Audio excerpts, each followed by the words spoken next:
2026년 4월 24일에 주시는 하나님의 말씀은 로마서 8장 26절의 말씀입니다. 이와 같이 성령도 우리의 연약함을 도우시나니 우리는 마땅히 기도할 바를 알지 못하나 오직 성령이 말할 수 없는 탄식으로 우리를 위하여 친히 간구하시느니라. 아멘.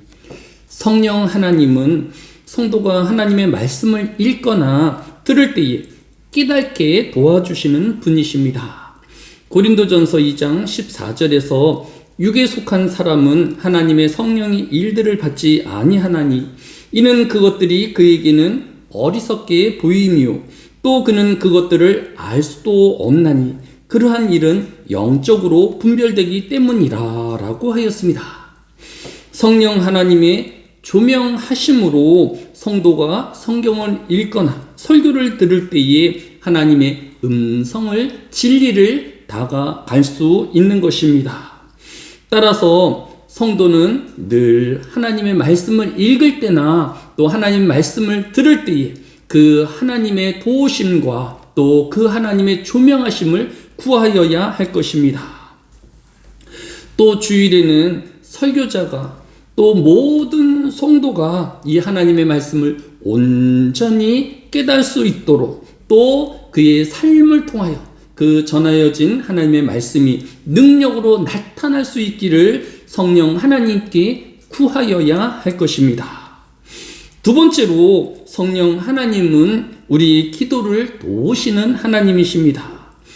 대요리문답 182문은 성령께서는 어떻게 우리 기도를 도우시는가 라고 묻고 있고, 이에 대한 답으로 우리가 무엇을 위해 마땅히 기도하여야 알지 못하므로 성령님께서 우리의 연약을 도우셔서 누구를 위하여 또 무엇을 어떻게 기도할 것을 우리로 하여금 깨달을 수 있게 하심으로 그의 의무를 옳게 이행하는 데 필요한 이해, 애착, 은혜를 우리의 마음 가운데 공작하시고 소생시킴으로써 우리를 도우신다라고 교훈하였습니다.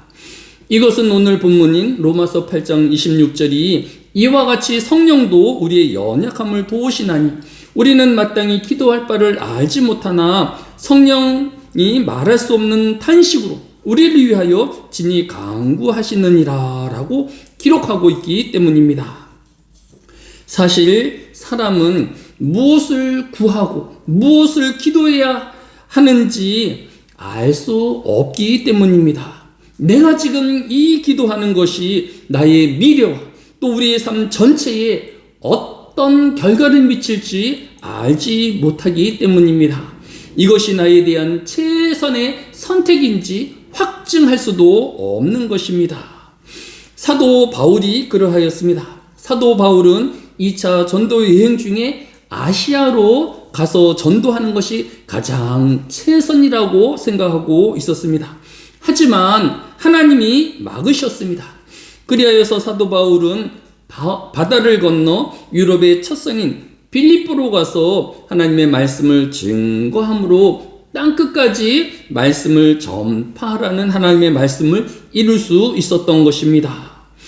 오늘의 성도 역시 기도함에 나태함이 되어지지 아니할 수 있도록 나의 욕심과 목적을 이루려는 잘못된 기도가 되지 않도록 바리새인처럼 형식적이고 유선적인 기도가 되지 않기 위해서는 반드시 이 성령 하나님의 도우심과 함께 하심으로 기도하여야 하는 것입니다. 오늘 우리가 하나님의 말씀을 읽을 때에 또 주일 설교를 들을 때에 또 우리가 기도할 때에 늘 이 성령 하나님이 우리를 도와주시며 우리와 함께 하여 주시고 또 더 의지하는 저와 여러분 되어지시기를 예수님의 이름으로 축복합니다. 사랑이 많으신 아버지 하나님, 우리의 믿음이 우리의 것이 아니며 하나님이 믿게 하여 주시고 깨닫게 하여 주시고 진리를 또 알게 하여 주심이 있었습니다. 우리가 하나님의 그 은혜와 사랑으로 한 주를 보내었습니다. 이제 주일을 준비하는 모든 하늘의 교회 성도들 그 하나님의 도우심과 또 역사하심을 고백하는 삶이 되어지게 하여 주시고 감사함으로 찬양함으로 하나님 앞에 나오게 하여 주시기 원합니다. 주일을 준비하는 모든 성도들에게 은혜를 더하여 주셔서 기쁨과 또 그들의 정성으로 하나님 앞에 나오게 하여 주시기 원합니다. 하나님께서 또 오늘 하루도 우리와 함께 하여 주시고 세미한 음성으로 깨닫게 하여 주시며 늘 무시로 기도하는 이 하루 되어지게 하여 주옵소서. 감사를 드리오며 예수님의 이름으로 기도드렸사옵나이다. 아멘.